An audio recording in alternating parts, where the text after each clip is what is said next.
La saison cyclonique commence à battre son plein. Les phénomènes qui se sont formés sur le large Atlantique ont choisi pour l'heure des options plutôt nord. Certaines familles ici sont très vulnérables car installées dans la précarité. C'est la une de notre édition de ce soir. Basse-Terre, le nouveau parking du centre-ville a-t-il changé la vie des commerçants et de la population? Cela a empiré, disent les uns. La municipalité de Marius Porchard défend ses choix. Si vous devez partir pour des études supérieures, si vous avez des problèmes de logement, l'Association des jeunes de Guadeloupe a pris le pari de vous informer. Elle tient audience à la Cité des métiers. Le reportage de Linda Kayarsi est à venir dans cette édition. Bonsoir à toutes et à tous. Merci de nous accueillir chez vous pour le développement de l'actualité de ce mardi 23 août 2016. La saison cyclonique semble vouloir s'animer quelque peu sur l'Atlantique. Certes, les phénomènes qui se sont produits ont plutôt choisi une option nord, laissant la Guadeloupe en marge. Mais notre pays demeurera sous l'exposition cyclonique jusqu'à la fin de la saison. Ici, en Guadeloupe, certaines familles vivent dans une telle précarité que l'on pourrait craindre le pire s'il survenait un phénomène météorologique de grande ampleur. Comment les familles ont-elles préparé cette saison? Comment se préparent-elles à passer la saison cyclonique? À TV Guadeloupe, au cœur de votre vie quotidienne, avec ce reportage de Moïse Dexter et de Patrick Curie.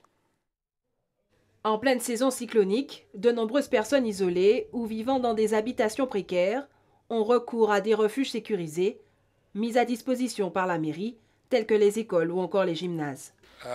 Comme ce pouvoir-là, on a brillé. Et si c'est la mairie ou bien l'école, on peut dire comme ça. Ouais, mais la mairie était engagée à ça.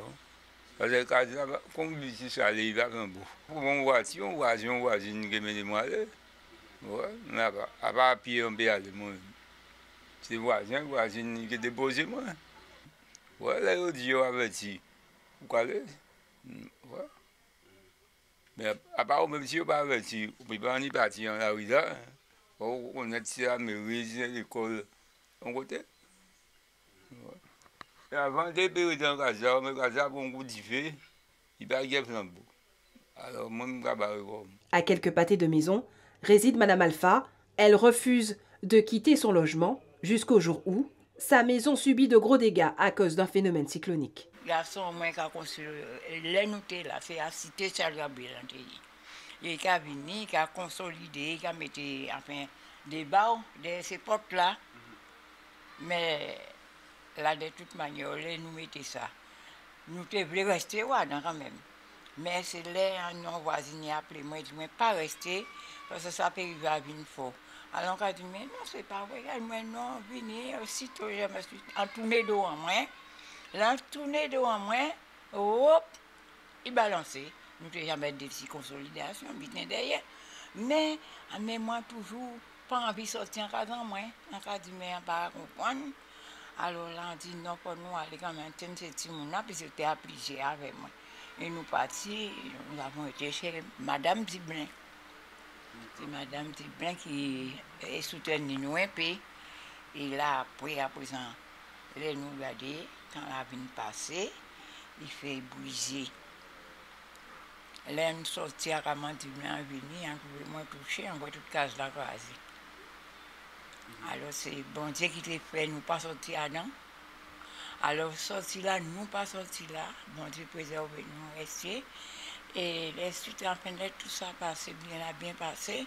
En trouvant un voisin qui dit mais bon, au lieu de rester dehors, mis en maison comme voisin dans ma métropole, il dit sinon mon nom j'ai passé moins.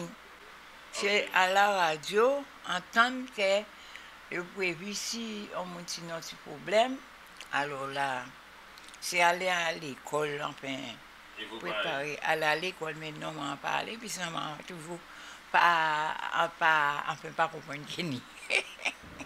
Il est possible de se rendre en mairie pour connaître les abris sûrs. Dans tous les cas, il faut rester vigilant et être à l'écoute des bulletins cycloniques diffusés sur les ondes. À Basse-Terre, c'est véritablement le parking de la discorde. La municipalité avait lancé cette initiative, doter le centre-bourg de Basse-Terre d'un parking pour permettre le stationnement des automobilistes pour faciliter le commerce. Mais ce parking a-t-il changé la vie quotidienne des Basse-Terriens et des commerçants? Non, répondent les commerçants très en colère car le parking serait trop cher. La municipalité de Basse-Terre défend ses options. Le reportage de Karen Diamant. Avec ses 2 niveaux couverts et sa terrasse entièrement dégagée pour une capacité totale de 507 places, le nouveau parking de la ville de Basse-Terre séduit un grand nombre d'usagers pour différentes raisons. C'est très bien, puisqu'il n'y avait pas de place pour se garer. Je trouve assez pratique, puisqu'il y avait un gros problème de place ici jusqu'à présent. Et moi, j'aime surtout le fait qu'on puisse payer par carte bleue, parce que bon, c'est pas forcément facile d'avoir de la monnaie. Parce qu'on a tous connu ce problème-là là-bas jusqu'à présent. Bien, c'est pratique parce que avant on tournait un peu avant de trouver une place dans la ville, et c'est vrai qu'il fait chaud. Donc avec les enfants, c'est pratique d'être à l'ombre et de pouvoir donc bénéficier d'un peu de fraîcheur voilà, dans la ville. Si certains usagers semblent satisfaits de ce nouveau service, d'autres, comme les salariés ou les commerçants, tirent l'attention sur une tarification qu'ils qualifient d'excessive. Nous rencontrons déjà à Basse-Terre pas mal une difficulté face à cette rue piétonne qui est un axe principal de la ville et qui, si vous voulez, empêche l'accès, la facilité à la ville. À cela vient se rajouter un parking, certes intéressant pour la ville, avec une tarification exorbitante. Donc ça ne sera pas possible pour nous, surtout de pouvoir encaisser, on va dire, les 2 problèmes majeurs pour la ville de Basse-Terre. Je prends juste également le cas des salariés. Un salarié vient, il travaille à Basse-Terre pour gagner de l'argent et non pas pour perdre de l'argent. Là, pratiquement, quand vous faites les calculs, on lui prend 1 mois de salaire. Donc, aujourd'hui, il y a un vrai problème. Bien consciente des tensions que peuvent créer ce nouveau service, la municipalité devrait bientôt rencontrer les commerçants. Aujourd'hui, il faut savoir que le parking, la rue piétonne, était inscrit dans le programme de la municipalité, de l'équipe qui dirige depuis 2014. Il est important que la population ait réclamé ce parking depuis X temps. Aujourd'hui, il faut des recettes. Il faut à tout prix que le parking puisse fonctionner. Je crois qu'il y a certaines personnes dans la population qui ne sont pas contentes par rapport au fait à la tarification. Aujourd'hui, c'est quelque chose à discuter avec la municipalité. Je pense qu'autour d'une table, on pourra trouver une solution. Outre ce problème de tarification, un problème de périmètre vient impacter directement les habitants résidant à proximité du centre-ville et du nouveau parking. Le périmètre du Champ d'Arbre sera payant. Avant, ce n'était pas inscrit dans le périmètre des parcs-mètres. On a une partie aussi du quartier du Carmel qui est devenu payant et que je pense quelque part que peut-être que des résidents avec un manque de communication ne sont pas au courant. Donc il va falloir qu'ils se rapprochent et je pense que c'est surtout par rapport à cet élargissement de périmètre qu'il y a des frictions. Mais je crois que dans les jours à venir, je pense d'ici la rentrée, on verra comment les choses se mettront en place et on mettra en place des réunions avec la municipalité. Tout juste livré, il semble que le nouveau parking de la ville de Basse-Terre ne fasse pas l'unanimité. Nous vous le disions hier, le SIAG a pris un pari, celui de la transparence. Hier, le SIAG a donné une conférence de presse pour dire qu'il y a certes des problèmes sur le réseau, mais nous mettons tout en œuvre pour un retour progressif à la normale. En attendant, il va falloir partager avec des tours d'eau, partager l'eau que nous sommes en mesure de distribuer. Didier Béral-Catello, bonsoir. Bonsoir. Merci d'avoir accepté l'invitation d'ATV. Vous êtes le directeur du SIAG. Alors expliquez-nous cette nouvelle façon d'aborder les relations avec les consommateurs. Alors en fait, comme vous l'avez dit, l'objectif c'est d'être très transparent et de dire les choses telles qu'elles sont. En effet, depuis 3 mois, il y a des travaux qui ont démarré sur l'unité de production d'eau potable de Des-Hauteurs, qui est située à Sainte-Anne, et qui fournit une très grande partie de l'eau consommée à Sainte-Anne même, à Saint-François et à la Désirade. À cause des travaux, nous avons une baisse de production qui avoisine 20% de la production nominale. Donc, ce qui fait que nous avons commencé à prendre des mesures pour tenter de fournir de l'eau malgré tout aux clients de ces zones-là. Mais ces mesures ne suffisent plus. Donc nous avons dans un premier temps demandé à la CNGT sur une partie du territoire, le quartier de Saint-Jacques à Saint-François, de nous alimenter depuis l'usine du Moule. Deuxième temps, nous demandons sur d'autres territoires que celui du SIAG seulement, puisque le SIAG est le producteur d'eau principal de Guadeloupe. Il fournit de l'eau aussi bien à la CSBT pour Cap-Esther, Terre de Haut et Terre de Bas, et également une BMAO et une partie de Pointe-à-Pitre et d'Abi. Et donc dans ce cadre-là, nous demandons de jouer la solidarité et de faire en sorte que une fois par semaine, et donc de 22h à 6h du matin, qu'il y ait certains réservoirs qui soient ce qu'on appelle délestés, c'est-à-dire ils ne seront plus alimentés en eau depuis nos propres productions. Ça permettra de favoriser d'autres secteurs, puisque nous avons une perte qui avoisine les 250 mètres cubes heure au niveau de des hauteurs. Nous allons voir comment l'opinion guadeloupéenne se prépare à vivre ces mesures que vous préconisez. Voici le reportage de nos reporters d'ATV. Il faut s'organiser pour, quand ça arrive, de mettre des récipients chez eux pour avoir de l'eau pendant 2 jours. Parce que moi, personnellement, c'est ce que je fais. À chaque repas, je mets des récipients, des bidons, et j'ai de l'eau pour 2 jours, 3 jours. Quand on a l'information, on remplit des bouteilles, hein, on fait des réserves. Au niveau des sanitaires, on remplit des seaux, des bassines. Et bon, mais c'est quand même assez difficile. Hein. C'est vrai que parfois ça peut durer une journée, voire 2 jours. Et bon, les réserves d'eau ne sont pas suffisantes.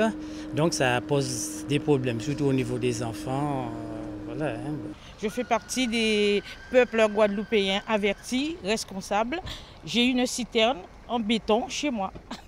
Alors, ce qui fait que pour de l'eau à boire, je m'organise et puis pour laver et l'entretien, j'ai tout ce qu'il me faut. Mais malheureusement, on a perdu l'habitude du beau vieux temps. Quand on faisait une maison, on avait une citerne et on était tranquille. Je me suis dit à préparer à faire des réserves d'eau et en bouteille, comment ça s'appelle, un bidon. J'ai toujours une petite réserve d'eau chez moi. Je le fais tout le temps, c'est une question d'habitude. La dernière fois, pendant la campagne électorale, on nous avait quand même dit c'est fini cette histoire, ça y est, tout était réglé avec Sogea, le SIAG et compagnie. Et malheureusement, ça arrive à nouveau. On entend qu'on va être à nouveau dans cette incapacité de fonctionner parce qu'il n'y aura pas d'eau. Reportage de Karen Diamant sur ce que les Guadeloupéens pensent de ces mesures. Vous voyez que c'est plutôt bien reçu. Oui, en effet. C'est-à-dire que ce qui est important pour nous, effectivement, et on apprécie le fait de nous permettre de donner l'information à l'ensemble des Guadeloupéens, et particulièrement ceux qui vont être impactés par ces délestages. Effectivement, quand les gens sont avertis, ils peuvent prendre des mesures, faire des réserves. Et j'insiste pour dire que ce ne sont pas... C'est conjoncturel, c'est lié à une période particulière où il y a des travaux relativement importants. Et effectivement, nous souhaitons mettre en place ce système-là avant la rentrée, de manière à ce que les habitudes soient prises, que l'information passe en temps et en heure. Donc nous allons faire à partir de demain des communiqués de presse pour préciser exactement les quartiers qui vont être concernés, jour après jour, de manière à ce que les personnes soient averties et passent les réserves nécessaires. Vous avez dit que c'est provisoire, alors un provisoire qui va durer jusqu'à quand ?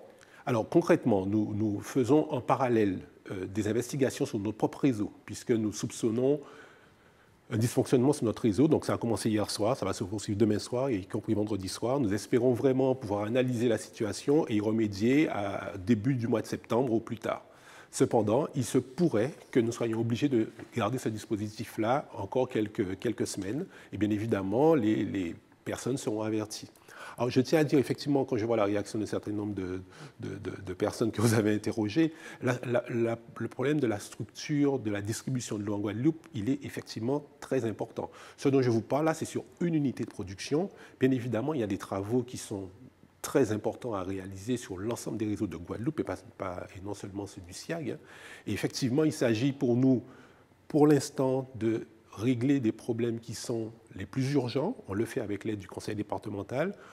La région également a promis son aide pour passer effectivement, régler les problèmes les plus urgents.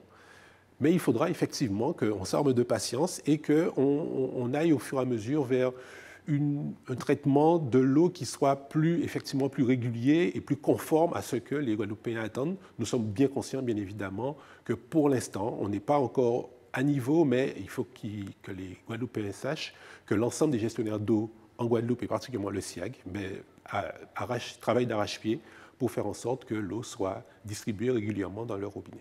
Les gens disent aussi qu'ils peuvent bien être patients, mais juste, je ne sais pas, donner un délai, 6 mois, 1 an, on sera... je sais pas. Alors, sur le réseau du SIAG, vous savez qu'il y a plusieurs problématiques qui se posent. C'est le réseau qui est le plus développé, celui qui fournit à peu près 60% de l'eau en Guadeloupe. Donc effectivement, il avait été conçu à l'époque, dans les années 60-70, pour amener de l'eau en région pointoise. Bon, il est vrai que maintenant qu'on a dû l'étendre, et il va jusqu'à la Désirade d'un côté, par une canalisation sous-marine, et de l'autre côté jusqu'au Saintes. Donc effectivement, on est sur une situation qui a évolué et nous devons travailler avec l'ensemble de nos partenaires de manière à ce qu'on arrive à rééquilibrer cela. Je pense qu'on a franchement à peu près une bonne année de travail pour régler ces choses-là. Chacun doit faire des efforts de son côté. Il y a des régulations de remplissage de réservoirs à mettre en œuvre. Ça devient un peu technique, mais il y a du travail de fond à faire ensemble de manière à ce qu'on puisse réguler la situation. Le conseil départemental aide un certain nombre de gestionnaires de réseau en Guadeloupe, dont le SIAG, avec notamment 2 millions d'euros quasiment qui sont mis en œuvre sur l'unité de déhauteur, des travaux de réfection de réseau d'eau potable qui sont quasiment terminés à Sainte-Anne, d'autres qui vont être attaqués entre Gosier et Sainte-Anne, entre Sainte-Anne et Saint-François, et également sur Petit-Bourg, ça c'est pour le réseau SIAG, mais le conseil départemental aide par ailleurs. Donc tous ces travaux-là verront leur fin vers 2017, et effectivement, on espère, nous, en tout cas on y travaille, et on fait en sorte que les choses soient régulées dès la fin de l'année, pour ce qui concerne le SIAG, mais de manière plus générale, je pense que d'ici une année, on pourra espérer avoir une situation plus stabilisée. On peut conclure, Didier Bérard, en disant que les gestionnaires ont pris vraiment ce problème à bras-le-corps. On a le sentiment qu'il y a un branle-bas de combat, c'est vrai, et que c'est vraiment la dernière ligne droite, on va dire. Il est vrai qu'on est contraint et forcé, il faut bien le dire. Nos collègues, par exemple, de Cap Excellence et de la CNGT vont intégrer, comme le SIAG l'a fait l'année dernière, puisque on oublie peut-être, mais le SIAG était une petite collectivité d'une trentaine de salariés. On a accueilli 120 salariés de plus. Aujourd'hui, on est 160. Ce même processus-là va être à l'œuvre en fin d'année pour le Cap Excellence, qui va accueillir 97 salariés qui viennent de la Générale des Eaux, et la CNGT, pratiquement 70. Donc effectivement, nous travaillons ensemble de manière à ce qu'on arrive, pour le mieux, à faire en sorte que les Guadeloupéens aient de l'eau dans leur robinet. Au-delà de votre fonction de directeur du SIAG, je sais que vous vous intéressez à la culture, notamment au Festival de Gros-Cas et à la jeunesse d'une manière générale. Donc justement, les jeunes ont eu aujourd'hui à leur disposition, à la Cité des métiers, des audiences pour les aider à pouvoir partir pour leurs études en métropole et également pouvoir résoudre un certain nombre de problèmes qui se posent à eux. Je vous propose de regarder le reportage de Lydia Kayarsi, tourné aujourd'hui à la Cité des métiers avec ces jeunes de l'Association des jeunes de Guadeloupe. Je voudrais savoir si vous pourriez me donner des informations par rapport au logement, notamment en région parisienne. Jenna est étudiante en droit en région parisienne et à la rentrée prochaine, elle changera de faculté. L'étudiante est donc à la recherche d'un nouveau logement. Alors, je vais poursuivre mes études de droit et je vais partir en début septembre. Donc, c'est vrai que j'aurais aimé avoir une réponse assez rapide. Les questions comme ça, en général, on ne sait pas où aller, on ne sait pas vers qui s'orienter, on ne sait pas les personnes qui sont compétentes pour répondre à nos questions. Et c'est pour ça que je suis venue ici. Se loger, problème numéro 1 de bon nombre d'étudiants. Depuis 3 ans, l'AGEC, l'Association des jeunes de Guadeloupe, est à l'initiative d'une bourse au logement qui peut leur épargner bien des galères. On fonctionne donc sur les 3 territoires, Guadeloupe, Canada depuis peu et l'Hexagone, en priorité pour les logements, mais aussi donc pour l'insertion professionnelle, donc recherche de stage et d'emploi, et pour l'insertion dans leur nouvel habitat, on va dire. On a un système de référents qui est là pour pouvoir les accueillir, par exemple quand ils partent en Hexagone pour la première fois ou même au Canada. Bien sûr, le logement n'est pas la seule préoccupation de l'association. Formation professionnelle, stage, emploi ou encore l'appartenance à un réseau pour garantir une entrée dans la vie active. Chaque année, je demande de plus en plus d'adhérents. On essaye donc de ne pas non plus augmenter nos adhésions. C'est vraiment, on va dire, adhésion pour pouvoir assurer tout ce qui est les partenariats, un soutien physique et moral dans toutes les recherches. Vraiment avoir une idée de ce qu'ils pensent faire l'année prochaine pour qu'on puisse les aider à continuer leurs études dans les meilleures conditions. Jusqu'à la fin du mois, l'AGEC tient des permanences à l'espace régional du Rézé pour répondre aux besoins de la jeunesse et plus largement ultramarines. Aujourd'hui, 23 août, marque la journée de la traite négrière et de son abolition. Ici, il ne s'est rien passé, mais ça concerne en premier lieu Saint-Domingue. C'est à partir des événements de Saint-Domingue que cette journée a été décrétée qui vise à inscrire la traite dans la mémoire de tous les peuples. Les explications d'Isabelle Abou pour ATV Guadeloupe. Dans la nuit du 22 au 23 août 1791, des hommes et des femmes arrachés à l'Afrique et mis en esclavage se sont insurgés contre le système esclavagiste pour obtenir la liberté et l'indépendance d'Haïti en 1804. Une révolte qui a marqué un tournant dans l'histoire humaine. Si certains ont en mémoire quelques connaissances, d'autres profitent aujourd'hui de cette journée internationale pour en savoir plus. Il y a quelque chose qui m'a beaucoup marqué, c'est quand on nous a appris à l'école le trajet qu'ils avaient à faire. Par rapport au commerce triangulaire. Oui, voilà, de l'Europe à ici, en Amérique, en Afrique. Et je me suis dit, c'est vraiment des conditions abominables, quoi. Il ne faudrait pas qu'il y ait une autre personne qui ait à revivre ce qu'ils ont vécu. Et nos ancêtres, bien sûr, on respecte tout ce qu'ils ont fait et ce qu'ils font. Voilà, puis aussi, on a une petite pensée pour Victor Schœlcher qui a aboli l'esclavage. J'ai pas beaucoup de connaissances à propos de cette traite négrière et c'est pour ça que justement je suis venue au Memorial Act pour essayer d'élargir mes connaissances par rapport à cette situation. Ce 23 août permet de rendre hommage à tous ces combattants de la liberté et ainsi perpétuer en leur nom l'enseignement de cette histoire et les valeurs qu'elle apporte. C'est l'occasion de prendre le temps de se remettre en question et de se rappeler l'histoire et du contexte qu'il y a autour. Pas de voir des bons et des méchants, mais de bien comprendre les forces qui avaient en présence, les intérêts qui avaient en présence, qui mènent à la traite négrière, qui mènent au commerce triangulaire et surtout au commerce d'hommes. Et la particularité de la traite négrière par rapport à l'esclavage, clairement, qui font que certains décident que d'autres ne sont plus des hommes et ni leur humanité. L'histoire de la traite négrière et de l'esclavage a fait couler un flot de rage, de cruauté et d'amertume qui ne s'est pas encore tari. Ça nous touche aussi même à notre époque, mais d'une façon différente. Comment on est traité par rapport à là où on passe, là où on va, dans les commerces et tout ça, quoi. Il y a ce genre de traite qu'on ressent toujours un petit côté, je ne sais pas si c'est du fait, ça c'est dans notre sang, mais on est toujours, enfin moi personnellement, quand je vois qu'on me répond mal ou qu'il y a quelque chose, je ne trouve pas ça normal. Donc quelque part, ça me révolte. Clairement, même si l'esclavage a été aboli depuis 1848, ce sont des rapports humains, ce sont des rapports économiques qui sont encore prégnants et qu'il faut évidemment étudier et comprendre pour les dépasser et les déjouer. Une étude récente disait justement qu'aux États-Unis, il faudrait 238 ans aux Afro-Américains pour arriver au niveau social des Blancs, donc des anciens propriétaires d'esclaves. Ce genre d'études, d'études autour de l'histoire nous permet de voir que ça reste toujours présent et prégnant et qu'il faut aujourd'hui expliquer aux enfants ce que c'est et sortir des préjugés. La Guadeloupe a vécu une histoire similaire à celle d'Haïti. Pourtant, aucune manifestation particulière n'a été prévue en cette journée internationale.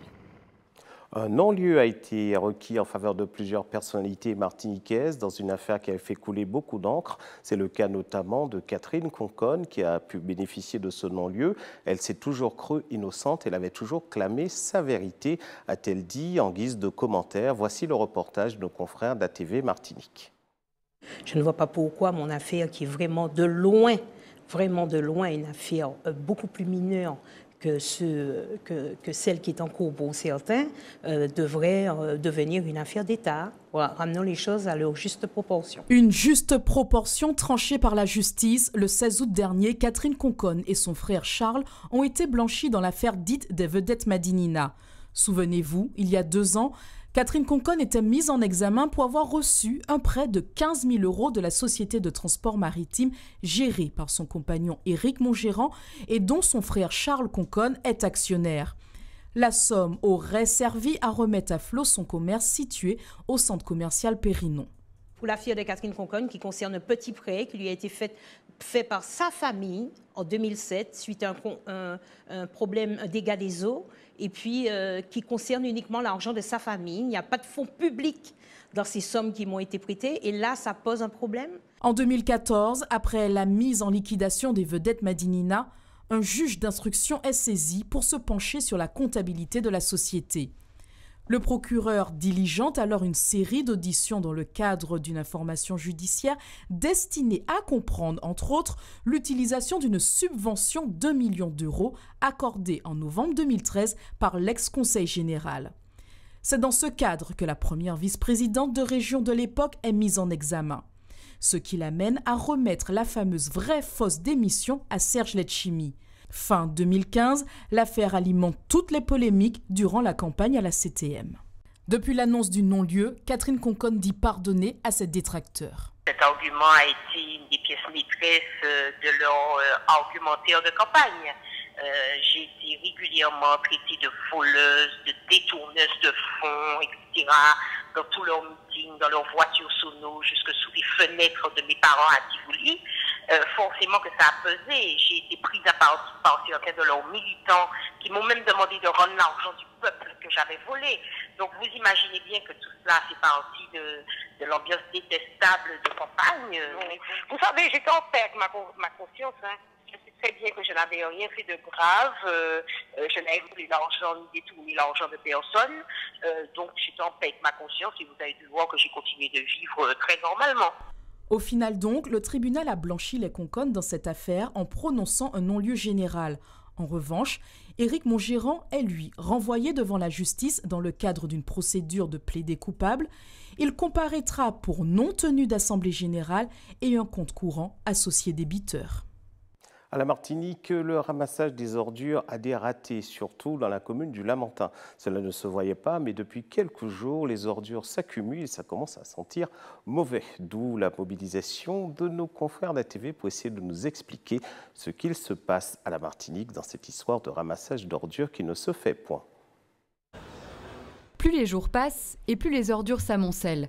Les camions de ramassage ont cessé de collecter les poubelles. Des odeurs nauséabondes émanent des détritus et pourraient devenir un véritable problème sanitaire. Les riverains sont les premiers touchés. Ici, à Morne-Pavillon, c'est le ras-le-bol. Là, on ne peut pas vivre avec ces trucs-là. C'est les microbes, ça attire les ravels, les cafards, les rats, tout et tout. Et surtout, ce n'est pas bon pour les enfants ici. Je vous assure qu'on avait pensé que c'était à cause des vacances et une mauvaise organisation du départ en congé qui a fait que les poubelles restaient si longtemps sur les trottoirs. Payer les impôts, c'est toujours difficile. Un service est promis en échange et que ce service ne soit pas rendu, surtout un service qui tend à amener des maladies et autres, j'aurais souhaité qu'ils en tiennent compte et qu'ils fassent le maximum. Dans les zones avoisinantes, les commerçants en subissent eux aussi les conséquences. C'est un frein à la vente. Donc ça nous empêche, ça peut ternir l'image de la société. Ça peut, il y a des personnes qui peuvent être sensibles aux mauvaises odeurs et puis elles viennent par rapport à ça. Nous on travaille dans un atelier qui est déjà fermé et on a beaucoup de dépôts d'ordures d'un peu de dessous sous nos fenêtres qui remontent dans un endroit fermé. Donc c'est un petit peu difficile, surtout les après-midi avec le soleil qui tape dessus.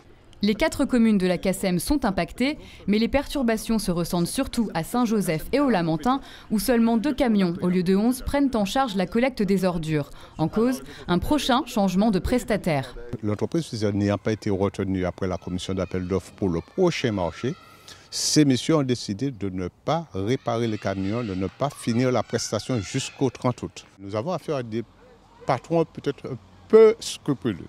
Moi, je vous dis, je n'ai pas peur de le dire. Et ils ont des camions qui sont tombés en panne et ils refusent de faire des dépenses. Hier, nous avons eu une réunion avec le président de la CACEM et nous leur avons demandé, les 4 communes ont demandé au président de la CACEM de tout faire pour que le prestataire puisse revenir à une situation normale. 50 000 €, c'est la somme que la société Pfizer doit dépenser pour faire réparer ses camions. Mais pour l'heure, la CACEM attend la réponse du nouveau prestataire, Alizé Environnement, pour reprendre les rênes avant le 1er septembre et permettre un retour à la normale. Vous êtes sur ATV Guadeloupe, nous allons au cœur de votre vie quotidienne. Restez avec nous.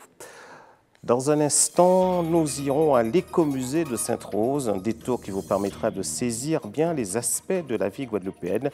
Isabelle Amour a, elle, suivi pour vous un bootcamp, un entraînement à la manière des Marines américains. C'est à venir.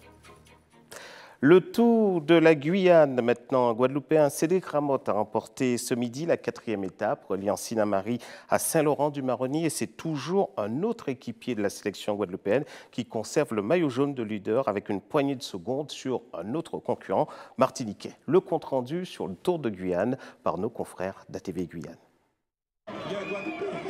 Un sprint acharné pour l'arrivée à Saint-Laurent-du-Maroni. Et une nouvelle fois, les Guadeloupéens imposent leur rythme. Cédric Ramotte, second lors de l'étape précédente, remporte cette 4e journée. Une bonne opération pour la Guadeloupe. L'équipe conserve son maillot jaune et continue sa course au classement. On a dû quand même contrôler le peloton. Vers la mi-course, mes coéquipiers m'ont dit de rester au chaud. Du coup, je suis resté au peloton. À la fin, ça attaquait de partout. J'avais très mal. Kiran Baolin a su me remotiver. Et du coup, il m'a amené jusqu'au dernier virage. Et j'ai fait mon sprint et je suis très satisfait pour l'équipe. Au départ de Sinnamary, les coureurs prennent la route de la capitale de l'Ouest. 147 km pour une arrivée devant la mairie de Saint-Laurent. Durant tout le début de l'étape, le peloton reste groupé. Il faudra attendre une 60aine de kilomètres pour voir s'échapper 6 hommes. Une échappée qui dure jusqu'à 40 km de l'arrivée où la course prend un tout autre rythme. Pierre Mossin de la Défense tente de décrocher et après plusieurs kilomètres en solitaire, il les rejoint au carrefour de Mana par 2 autres coureurs. Une avance qu'ils ne pourront pas maintenir. Ils arrivent tous groupés sur la ligne. Au sprint, la Guadeloupe s'impose juste devant le Guyanais Marc-André Buzaré de l'USL Montjoly et le Martiniquais Michael Laurent. Au virage, j'étais déjà 2e et j'arrive pas à remonter le vainqueur malheureusement. J'ai eu un très gros travail de mon partenaire Titi Ringuet qui s'est mis à mon service cette fois-ci. Et il a très bien géré à 100 mètres du virage où j'ai pris les sillages des autres et j'ai pu me placer et faire ce sprint. Cette étape vers la capitale de l'Ouest aura été compliquée avec de nombreuses chutes, notamment chez les coureurs du club Guyenne. Une première fois, Loïc John tombe et se blesse au genou. Il se relève et retrouve le peloton. Mais à une trentaine de kilomètres de Saint-Laurent, les mauvaises nouvelles s'enchaînent pour le club. Loïc John chute de nouveau avec cette fois-ci son coéquipier James Grinville et 3 autres coureurs. Au sol, James Grinville ne se relèvera plus. Touché à la tête et aux jambes, il est conduit d'urgence à l'hôpital de Saint-Laurent. Une mauvaise journée pour le club Guyane. Les garçons étaient avertis. Là, il fallait avoir un placement sérieux dans les 10-15 premiers. Parce que là, le peloton commence à fatiguer. Donc ça, c'est le b.a.-ba du cyclisme. Là, c'est courir plus haut pour éviter les chutes. Et puis bon, il est quand même à signaler qu'il y avait personne sur ce pont-là. En amont pour signaler le rétrécissement. Donc après un manque de vigilance, c'est le vélo, voilà, c'est parti, tout le monde est au sol. Au terme de cette journée, le top 10 du classement général ne change pas. Après ce coup dur, la sélection de Guyane devra se remettre avant d'attaquer demain la plus longue étape du Tour qui les conduira à Patou. Et puis les coureurs pourront très bien se mettre au bootcamp à l'intersaison. C'est quoi le bootcamp? Isabelle Amo me précise qu'il s'agit de, c'est plus que du fitness, c'est une méthode utilisée par les Marines américains pour être en pleine forme et que cela commence à prendre ici. Il y en a partout. Isabelle s'y est rendue, elle a vécu, elle a vu, mais elle n'a pas été vaincue. Voici son reportage. Une fois par mois, ils partent en guerre contre la routine. On les appelle les soldiers. Ici, ils ont appris à souffrir tout en gardant le sourire. Cela fait un peu plus d'1 an que la Bootcamp Academy Guadeloupe a créé son concept de découvrir les plus beaux spots de l'île en faisant du sport. Donc le Bootcamp Academy est inspiré des techniques militaires américaines d'entraînement et il a été créé en 2011 via le Bootcamp Academy Martinique par Gino Fidlin, coach des métiers et de la forme. Et donc nous avons importé le concept l'année dernière en tant que Bootcamp Academy Guadeloupe. Et depuis 2 mois, il existe aussi le Bootcamp Academy Guyane. L'idée première était de faire découvrir la Guadeloupe à la population via le sport. Donc on a commencé par les plages. On fait également plus en forêt et aujourd'hui nous sommes au Fort Fleur d'Épée à l'initiative du conseil départemental. C'est un site, il faut dire, qui est très fréquenté par les Guadeloupéens. Le site y apprête, vous voyez, nous avons de l'espace. Donc habituellement les gens viennent ici pour découvrir l'histoire et nous voulons offrir aux Guadeloupéens une autre forme de visite. En faire du sport mais en même temps profiter de l'espace qui leur est offert. Toujours en extérieur, loin du confort des salles de fitness, voici une nouvelle façon d'appréhender l'activité sportive avec des exercices adaptés à l'environnement. Les exercices phares du bootcamp sont les burpees, les squat jump, les climbers et notamment les pompes. Ça, on va en manger tout le temps, c'est non négociable.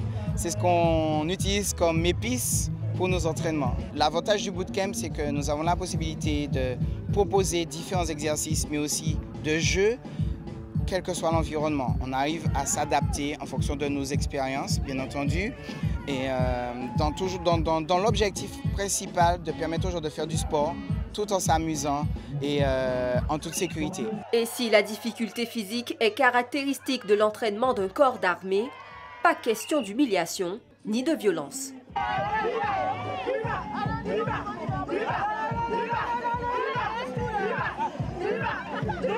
Vitesse, agilité, coordination, malgré la contrainte physique qu'implique la pratique du bootcamp, la principale difficulté est de ne jamais abandonner.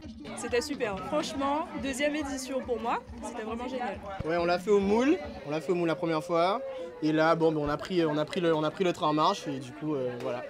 Je pense qu'on reviendra maintenant tous les mois, à chaque édition. Même si c'est chaque fois plus dur, mais on reviendra quand même. On aime souffrir en fait. Le bootcamp, un bon moyen de développer l'esprit d'équipe et le dépassement de soi. Tel que je connais ce pays, on passera rapidement au Zouk Camp, sans doute dans les jours à venir. Et puis, vous avez passé de très belles vacances, vous êtes allé sur les plages, vous êtes allé partout, à la montagne. Maintenant, c'est l'heure pour moi de vous inviter au musée. Je vous invite à venir avec moi, avec Patrick Curie et Maurice Dexter, plonger dans l'écomusée à Sainte-Rose pour prendre connaissance, profiter, vous baigner dans les us et coutumes de ce pays. Créé depuis 1993, l'écomusée de Sainte-Rose s'attache à valoriser le patrimoine matériel et immatériel. Et l'un de leurs principes fondamentaux est de partager ce savoir avec la population. Nous allons débuter la visite par le jardin créole. Ce qui a déjà donné cet esprit, l'idée, c'est surtout apprendre à vivre en autarcie, en autosuffisance. Et on n'a rien inventé parce que nos grands-parents vivaient déjà comme ça. Alors donc c'était très facile, il suffisait d'observer et puis de demander aux grands-parents comment créer un jardin créole. Parce qu'il faut déjà savoir comment créer, parce que ici comme ici, étant donné que tout est naturel, il n'y a aucun produit chimique, donc il fallait savoir associer les plantes. Parce qu'il faut savoir qu'il y a une plante qui peut nourrir une plante, il y a une autre plante qui peut aussi soigner l'autre plante, ainsi de suite.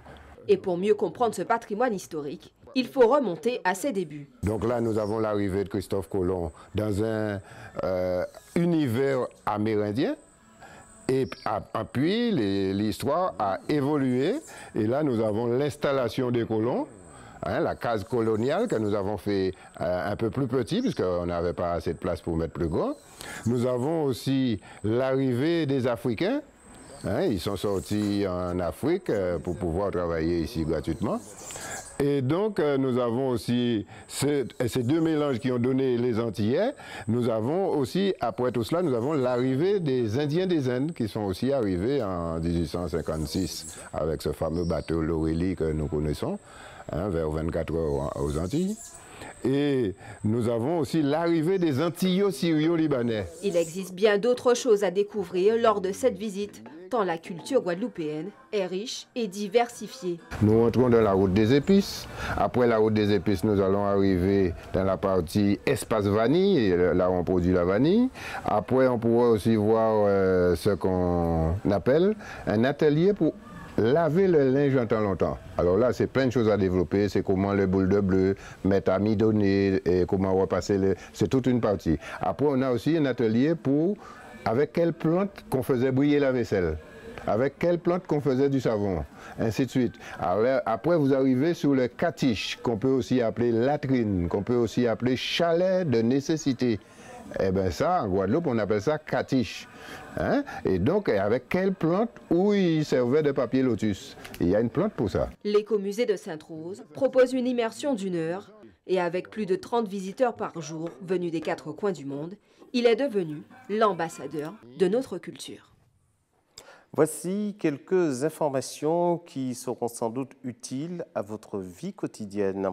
Il y a un incident technique, on le disait tout à l'heure, sur la distribution de l'eau. Donc mardi 23, les zones qui seront perturbées à Gosier, lotissement Frères, Unis, lotissement d'Orzil, les Hautes-Salines, Bellevue, Dunoyer. Retour à la normale prévu le mercredi 31 août en début de soirée. Un autre incident sur le Moule. Alors, vous avez les régions de Alcannes, Anse-Conchoux, Desprez, Gouillet, Guénette, Langlais, l'autre bord, La Morélière, Les Alizés, Montinal, Morée, Porte d'Enfer, Portland, Résidence Les Barbadines, le Vieux Moulin et aussi Zévalos, là où se trouve la maison hantée. Retour à la normale le 24 août en début de matinée. Un autre incident technique va perturber la distribution de l'eau du côté de Port-Louis, l'ensemble de la commune. Le retour à la normale est prévu le mercredi 24 août en début de matinée. Cap Excellence informe également que la distribution sera perturbée dans la zone de Bémao, Beau Soleil. Retour à la normale prévu mercredi 24 août en début d'après-midi. Encore les zones qui seront perturbées sur Mornalo, Bourg, Chevalier, Cocoyer, le Haut-du-Bourg, Palais-Cuvier, Rigaud, Rousseau, rue du Moule, Salette. Retour à la normale prévu le 24 août en fin d'après-midi. Et enfin, j'espère, parce que ça fait beaucoup de perturbations, Petit Canal, Bourg, Maisoncelles. Retour à la normale prévu le 24 août en début de matinée. Et enfin, la préfecture vous rappelle que seuls les architectes, les bureaux d'études, ont toute personne qui peut justifier auprès du maître d'ouvrage d'une compétence ou d'une formation en matière d'accessibilité du cadre bâti peuvent effectuer un diagnostic d'accessibilité. Ça, c'est un peu plus administratif. Si vous avez été victime de tels démarchages, vous êtes invité à le signaler au commissariat ou à la brigade de gendarmerie. La plus proche, ce sont pour les gens qui se livrent à des escroqueries.